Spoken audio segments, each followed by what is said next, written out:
सभी के जीवन की जो सबसे पहली शिक्षक होती है वो हमारी माँ होती है। वो हमें ही सबसे पहले अक्षर ज्ञान वगैरह सिखाती है। सबके सफलताओं में शिक्षक का अलग अलग शिक्षकों का हाथ होता है। वो नर्सरी से लेके हमें पूरे हायर एजुकेशन तक पढ़ा।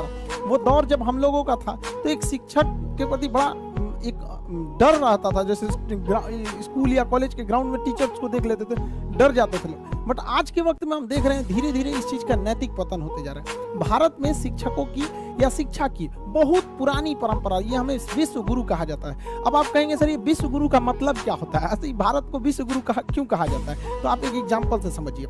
हमारे तत्कालीन राष्ट्रपति उस समय के 94 में डॉक्टर शंकर दयाल शर्मा थे।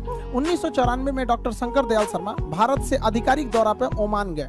ओमान की राजधानी मस्कत पर जब हमारे राष्ट्रपति डॉक्टर शंकर दयाल शर्मा का हवाई जहाज लैंड किया तो ओमान के जो किंग थे, वहां के राजा, वो कभी किसी को रिसीव करने एयरपोर्ट पर नहीं जाते। ये प्रोटोकॉल मतलब नियम कानून होता है। किसी देश के राष्ट्रपति वगैरह नहीं जाते जब तक कोई बहुत खास मेहमान नहीं आ जाता। और लेकिन वहां पर किंग जो है वो प्रोटोकॉल तोड़ दिए। और अमूमन अगर कोई प्रोटोकॉल तोड़ के आता भी है तो वो रिसीव करने के लिए नीचे खड़ा रहता है और राष्ट्रपति खुद उतर के आते हैं। लेकिन ओमान के राजा के यानी ओमान के किंग के साथ ऐसा नहीं हुआ। हमारे डॉक्टर शंकर दयाल शर्मा अभी हवाई जहाज में बैठे ही थे तो ओमान के किंग सीढ़ियों से चढ़कर खुद गए और डॉक्टर शंकर दयाल शर्मा को उनके सीट के पास से जाकर रिसीव करके उन्हें लेकर आए थे। जब ड्राइवर्स और बॉडीगार्ड ने उनको कहा गाड़ी में बैठे तो वहां के किंग ने ड्राइवर को हटाकर खुद ड्राइव किए थे डॉक्टर शंकर दयाल शर्मा के गाड़ी को, हमारे राष्ट्रपति साहब के। और उन्हें इतना इज्जत दिया गया था जो इससे पहले ओमान में किसी विदेशी गणमान्य को ऐसी इज्जत नहीं मिली थी।